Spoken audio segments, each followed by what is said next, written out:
საგაზაფხულო სამუშაოების აქტიურ ფაზაში შესვლასთან ერთად ფერმერები ახალი გამოწვევის წინაშე დადგნენ. აგროსექტორს საწვავი და სასუქები გაუწირდა. გაძვირება განსაკუთრებით დიზელის ტიპის საწვავს შეეხო, რის ძირითადი მომხმარებელი სასოფლო-სამეურნეო მექანიზაციაა. დღის მდგომარეობით ადგილობრივ ბაზარზე დიზელის ფასი 3.45, 3.60 თეთრის ფარგლებში მერყეობს და ვარაუდია, რომ ფასების ზრდა გაგრძელდება. ირანში საომარი მოქმედებების დაწყებისა და ჰორმუზის სრუტის ჩაკეტვის შემდეგ მსოფლიო ბაზრებზე ნავთობის ფასი ერთ თვეში 50%-ზე მეტით არის გაძვირებული. საერთაშორისო ბაზარზე უფრო მეტად და გაცილებით მეტად ფასის ზრდა მოხდა დიზელის საწვავზე და შესაბამისად ეს საქართველოს ბაზარზე აისახა. მაგრამ ვინაიდან არსებობდა ნაშთები, გარკვეული ნაშთები, ეს მატება არ არის შესაბამისობაში იმ მატებასთან, რაც საერთაშორისო ბაზარზე მოხდა.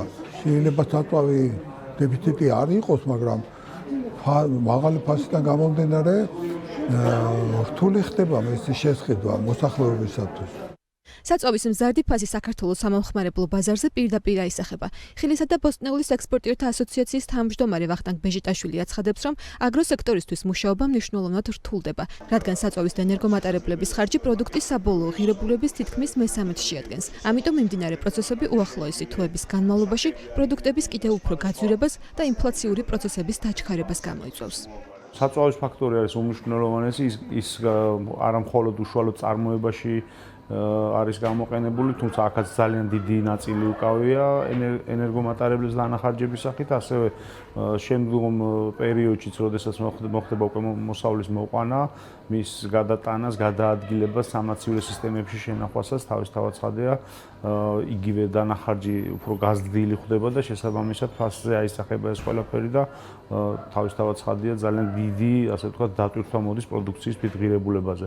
ეს როგორც მინიმუმ სადღაც 20-დან 30%-მდე ღირებულებას შეადგენს პროდუქციის, ხშირ შემთხვევაში უფრო მეტსაც და შესაბამისად ფასის მატება გარდაუვალია. საგაზაფხულო სამუშაოებიდან, რომელიც ახლა უნდა დაიწყოს მთელი წლის მანძილზე, საშუალოდ ჰექტარზე 100-დან შეიძლება უფრო მეტი ლიტრის საწვავია საჭირო. ეს პირდაპირ გავლენას ახდენს ბუნებრივი პროდუქციის მოყვანაზე, თვითღირებულებაზე, ეკონომიკის განვითარებამ მოახდინა ის, რომ მაგალითად კომპოსტოს მოყვანა რუიში, რომელიც ჯდებოდა ჰექტარზე 5-7 ლარი, მუშახელის გაძვირებით, ტრანსპორტის გაძვირებით, სასუქის გაძვირებით, ყველაფერი რაც მსოფლიო ბაზრიდან გამომდინარეობს, დღეს ჯდება 14-15 გაორმაგდა. გაძვირებული საწვავის პარალელურად გაძვირებულია სასუქებიც. დარგის წარმომადგენლების განმარტებით საერთაშორისო ბაზრებზე შექმნილი რთული ვითარების გამო ადგილობრივ ბაზარზე აზოტოვანი სასუქების ფასმა 1 ტონაზე დაახლოებით 200 ლარით მოიმატა. რაც შეეხება ფოსფოროვან და კალიუმიან სასუქებს, საქართველოს სრულად იმპორტზეა დამოკიდებული. როგორც დარგში აცხადებენ, მიწოდების დეფიციტი ამ ეტაპზე არ იგრძნობა, თუმცა გლობალური პროცესები და ძვირი ლოგისტიკა სასუქების ფასზეც ახდენს გავლენას. ჰორმუზის სრუტიდან ძირითადად ეს სასუქები მოძრაობდა და თუ დეფიციტი შეიქმნება მსოფლიო ბაზარზე, ალბათ აისახება რუსეთსაც, იმიტომ რომ ძირითადად რუსეთიდან და აზიიდან მოდის ჩვენთან სასუქები. თვითონ ქვეყანა არის გამტარი ამ სასუქების დადგენზე, საკმაო რაოდენობებია წარმოდგენილი როგორც ჰერბიციდების, ასევე სასუქების მიმართულებით. თუმცა თუ ფასი გაიზრდება, ისევ დააწვება წნეხი ფასს და ისევ ფერმერზე აისახება, რა თქმა უნდა, თუ გაძვირდება, აუცილებლად გამოიღებს სამომავლოდ ეს აისახება ფასებზე.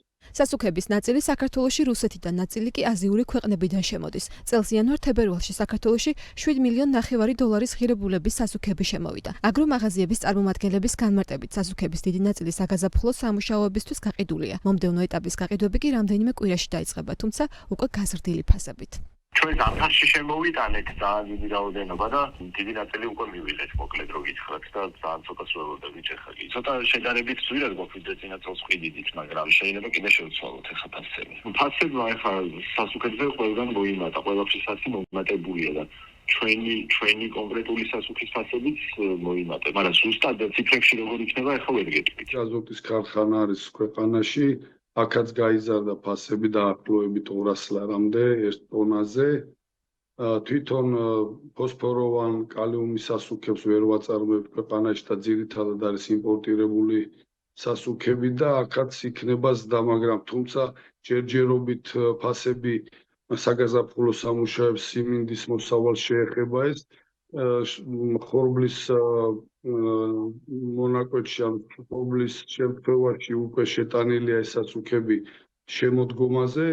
საბოლოო ჯამში საწვავისა და სასუქების გაძვირება მოსალოდნელია, რომ პირდაპირ პროპორციულად აისახება მოსავლის თვითღირებულებაზეც, რაც ისედაც დაბალი ფასების ფონზე სექტორისთვის დიდ წნეხს წარმოადგენს. ახლა სექტორი ახლო აღმოსავლეთში კონფლიქტის დასრულებას და საწვავსა და აგროტექნიკურ საშუალებებზე ფასების დასტაბილურებას ელოდება.